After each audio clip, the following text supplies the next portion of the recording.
नमस्कार। रणबीर कपूर की रामायण आ रही थी, उसका शूट पूरा हो चुका है। ये बहुत एक्साइटिंग अपडेट है, इसके बारे में डिटेल में बात करेंगे आज। नितेश तिवारी इसके डायरेक्टर थे।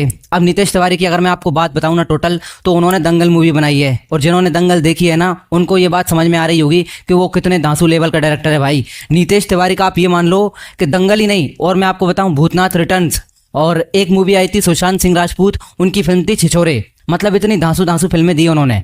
अब इसकी मैं बात करूँ ना, जो आ रही है रामायण उसकी, तो उसमें साई पल्लवी है, वो सीता के रोल में है। राम भगवान के रोल में तो सबको पता है रणबीर कपूर हैं, और रावण के रोल में हमारे KGF फेम यश को लिया है, और अपने विभीषण बने विजय सेतुपति। मतलब कास्ट बहुत तगड़ी है, मतलब कास्टिंग में तो आप कुछ डाउट कर ही नहीं सकते, बहुत तगड़ी कास्ट है। नमस्कार, आप देखना स्टार्ट कर चुके चैनल पर्दे के पीछे। सबसे पहले चैनल सब्सक्राइब कर डालो, इसके बारे में आज खुल के बात करेंगे। इस फिल्म का जो पहला पार्ट है ना, उसका शूट लगभग कंप्लीट हो चुका है। 2025 में ये फिल्म आ जाएगी। अभी सेकंड का मतलब शूट शुरू होगा। इसका जो सेट है ना इस मूवी के, वो मतलब ऐसा बताया जा रहा है कि मुंबई में सेट लग रहे हैं, कम से कम 10 से 11-12 सेट तक लगे।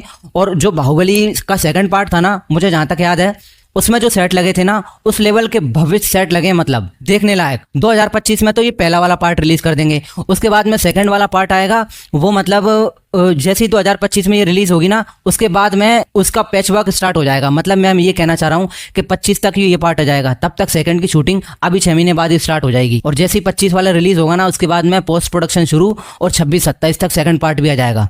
मैं तो ये बोल रहा हूँ कि आप रामायण बना रहे हो वो तो अच्छी बात है, लेकिन जो 90s में जो सीरियल आया था रामानंद सागर वाला, वो रामायण, अगर आप उससे compete कर पाओ तो बात करो। अगर उससे अगर नीचे रहती है ना, तो इतना सारा बजट, अब सुनने में आ रहा है कि मतलब 800 करोड़ का बजट इस फिल्म का रखा है, उसके बाद भी अगर ये कमजोर रह गई तो डूबने लायक बात है भाई फिर तो। अब ये माना जा रहा है कि सीता राम का जो कैरेक्टर है ना, सीता का, राम का, विभीषण का, रावण का, ये तो क्लियर हो गया। लेकिन उसके बाद में एक न्यूज़ बीच में ये आई थी कि हनुमान का जो रोल है ना, उसमें मतलब एक्टर अभी तक फिक्स नहीं हो पाया था।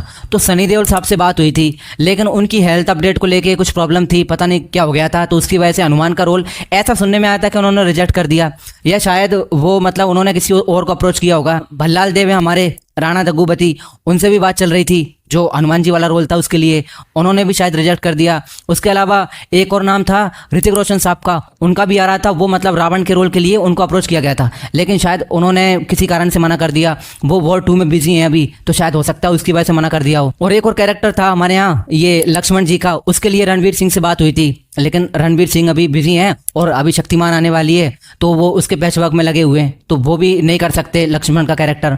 तो अभी ये कुछ 1-2 कैरेक्टर हैं, एक हनुमान जी वाला, एक ये लक्ष्मण वाला, ये फाइनल नहीं हुए। बाकी सारे कैरेक्टर्स फाइनल हो चुके, और अब शूटिंग कंप्लीट ही हो चुकी है। तो हो सकता है उन्होंने रिवील नहीं किए, या इनका पार्ट रह गया हो अभी शूट में, भगवान जाने क्या हुआ। लेकिन अभी तक ये 2 कैरेक्टर हैं, लक्ष्मण और राम, सॉरी मैं राम बोल गया, राम नहीं, लक्ष्मण और हनुमान जी, ये 2 कैरेक्टर मुझे अभी तक क्लियर नहीं हुआ कौन एक्टर्स कर रहा है इनको। आपको अगर पता हो ना तो आप कमेंट करके बताओ। राम के कैरेक्टर को भी लेके जो रणबीर कपूर थे ना, उनको बहुत ट्रोल किया गया कि बीफ खाने वाला आदमी राम का रोल कैसे कर सकता है। उनको मतलब बहुत ज़्यादा मतलब ट्रोल कर रही थी पब्लिक, तो उसको लेके भी प्रॉब्लम होगी, क्योंकि उस टाइम पे जब ये फिल्म रिलीज होने को आएगी ना, जब ट्रेलर्स वगैरह आएंगे, राम के कैरेक्टर में पब्लिक देखेगी रणबीर को, तो आप ये मान लो उदम पक्का होगा, जैसा पद्मावती में हुआ था, जैसा PK में हुआ था, वैसा का वैसा होगा। मैं तो ये कहता हूँ, आप यार आम खाओ ना, गुठलियां क्यों गिन रहे हो? एक्टर की पर्सनल लाइफ क्या है, वो क्या करता है, उसको छोड़ो। आप ये सोचो कि रणबीर राम के कैरेक्टर में सही लगेंगे नहीं लगेंगे। हम तो ये बोल रहे हैं कि इंडिया में अभी तक रामानंद सागर वाली जो रामायण थी ना, वो अभी तक कोई बीट नहीं कर पाया। उसको बीट करना अब हमें, हमारे पास में अच्छा खासा बजट है, इतने बढ़िया बढ़िया एक्टर्स हैं, अब तो साउथ के भी एक्टर्स आने लग गए, पैन इंडिया फिल्म बनने लग गई उसकी वजह से, तो हमें उसे बीट करना है। उसके बारे में सोचो अभी तो बस। हम इन छोटी छोटी बातों में फंसे रह जाएंगे ना, तो अच्छी फिल्में बनाने से चूक जाएंगे। आप ये मानो कि राजामौली सर हैं, उन्होंने इंटरव्यू दिया कि वो एथिस्ट हैं, नास्तिक हैं। अब सोचो आप, एक नास्तिक आदमी बाहुबली जैसी फिल्म बनाता है, माइथोलॉजी के ऊपर इतनी अच्छी फिल्म, उसके बाद में RRR बनाता है, तो जब वो नास्तिक होकर इतनी अच्छी फिल्म बना सकता है, तो आप ये खाने पीने का क्यों सोच रहे हो इतना ज्यादा? लेकिन हमें पता है कि हम कितना भी समझाएं, लेकिन उसके बाद में भी पब्लिक नहीं मानेगी। पब्लिक क्या, कुछ संगठन होते हैं जिनको मतलब उधम करना ही होता है। उन्होंने पद्मावती में भी किया था, बाद में वो चुपचाप बैठ गए थे। ऐसा ही होगा, इसमें भी कुछ ना कुछ उधम पक्का होना है। देखते हैं क्या होता है। मैं तो बहुत एक्साइटेड हूँ भाई, नितेश तिवारी पे बहुत विश्वास है, वो बंदा बेकार फिल्म नहीं बनाएगा। पब्लिक रिलेट करे नहीं करे, लेकिन टेक्निकली फिल्म वेल मेड होगी, इसकी गारंटी तो है। आपका इस पे क्या कहना है, आप कमेंट करके बताएं। वीडियो अच्छा लगा तो लाइक करें, शेयर करें, और अभी तक चैनल सब्सक्राइब नहीं किया तो चैनल जरूर सब्सक्राइब करें। और एंड में क्वेश्चन मैं आपसे करता हूं, रणबीर कपूर हैं, उनकी पहली फिल्म कौन सी है? क्लू भी दे देता हूं, इनकी पहली फिल्म भंसाली की मूवी थी। ये आपको आंसर करके बताना है। मिलते हैं अगली वीडियो में, धन्यवाद।